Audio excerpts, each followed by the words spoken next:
Hello children, how are you? Okay, so we're going to start with another part of the book. Okay, so if you can, let's go to the book on page 10. Okay, so we're going to read this part. It says, Mike, Emma, and Fred are ready for school.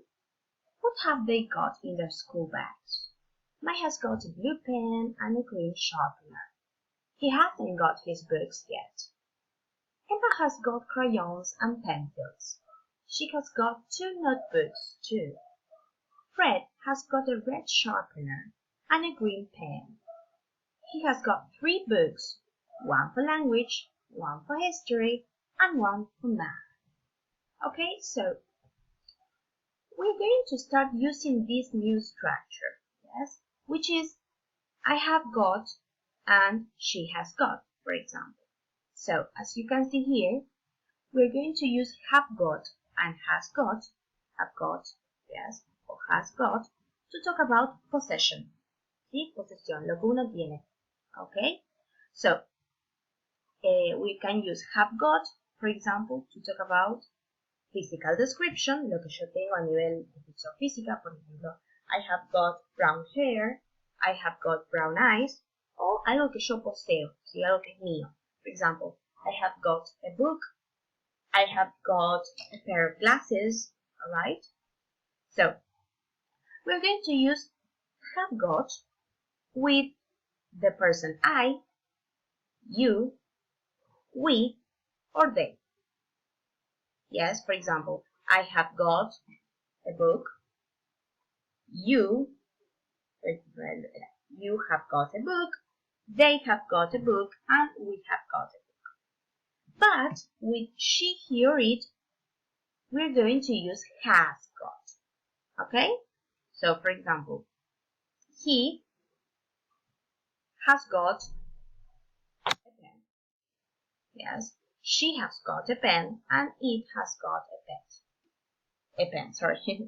Okay? ¿Qué pasa si yo quiero decir que no lo tengo? Yes, there we're going to use the negative. Yes, I haven't got a book.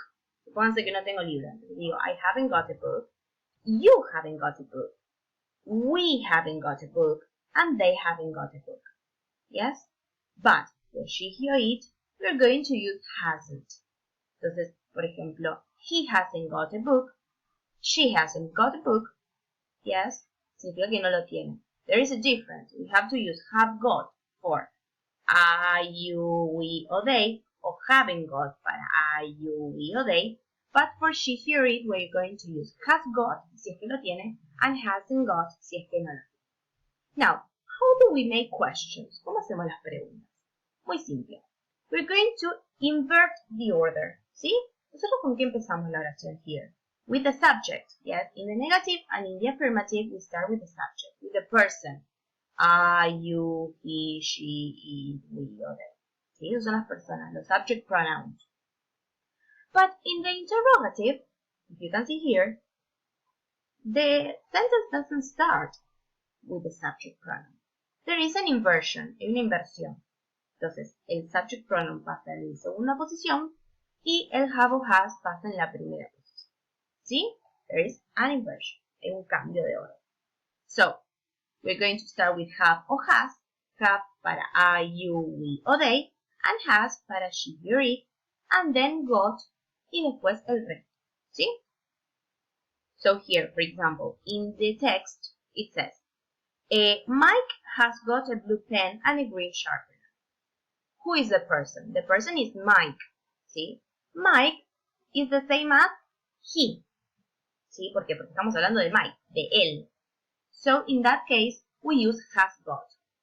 Here you can see he has got. Yes?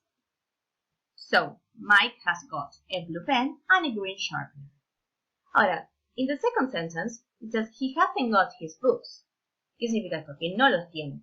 So, to make a negative sentence, we use the subject pronoun, remember? And hasn't got. ¿Por qué hasn't got? Porque el sujeto, ¿cuál era? He. Alright?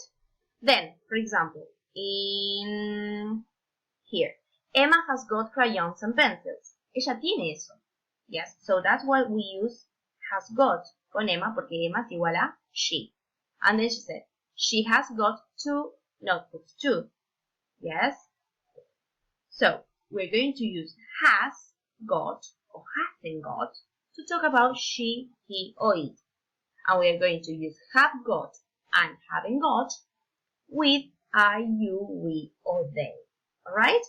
So, the idea is that you do activity number 1, yes, activity number 2, and from page 11, activity number 3, and activity number 4.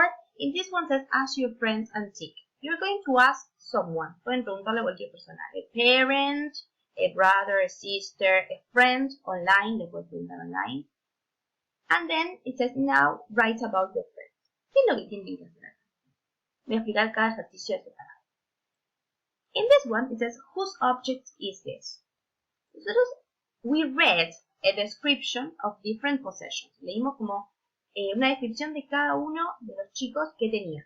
Entonces, we're going to do this together and the rest you do it alone. So, a pen. ¿Quién tenía un pen en toda esta descripción? It says, Mike has got a blue pen. So it is Mike's. ¿Sí? Para decir que algo es de alguien, we use the name apostrophe S. ¿Sí? Mike apostrophe S. Number 2, green notebook. ¿Quién tenía una green notebook? A ver, let me see. Well, no dice quién tiene un cuaderno verde, pero dice quién tiene un libro, perdón. This is a book. So he has got a shopping, he hasn't got his book. Okay, it might be Fred's, porque es el único que dice que tiene libros. So this is Fred apostrophe S. Fred's. Yes. Here you can see. The name is Fred, so we add the apostrophe S. Para decir que es de Fred. Okay? Then, here we have a crayon. Yes? So who has crayons? Emma. So here I write Emma apostrophe S.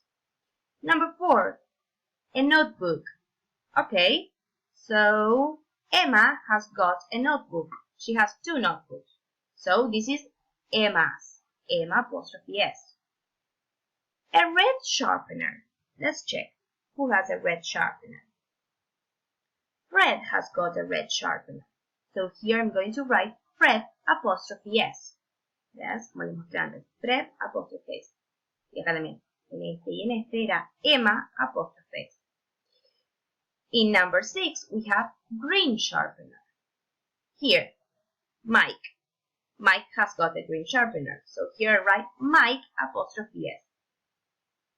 Yes?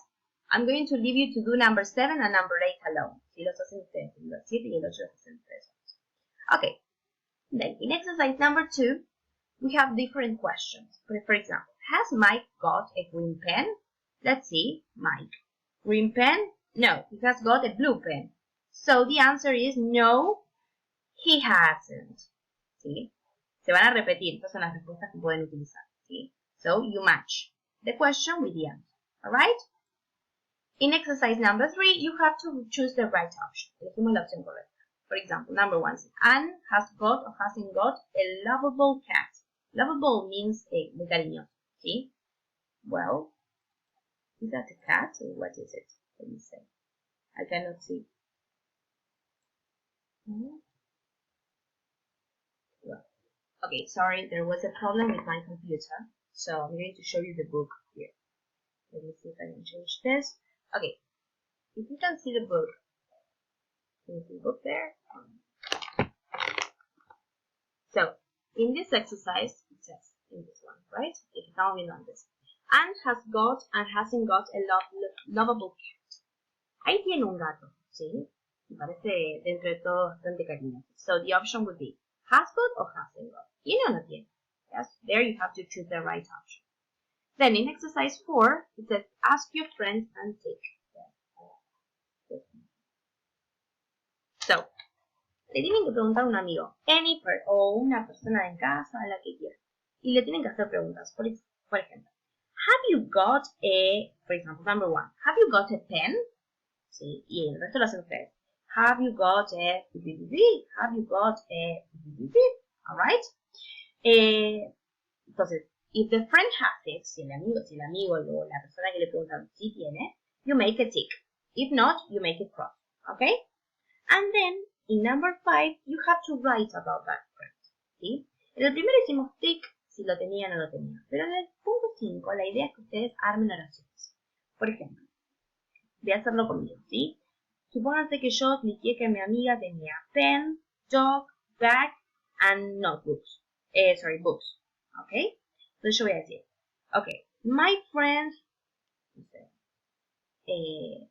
Agustina, has got a pen, a brown pen, but she hasn't got a dog.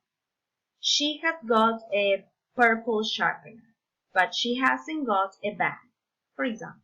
¿Sí? Entonces hacen oraciones más largas. Alright? That is the idea of the exercise. Alright?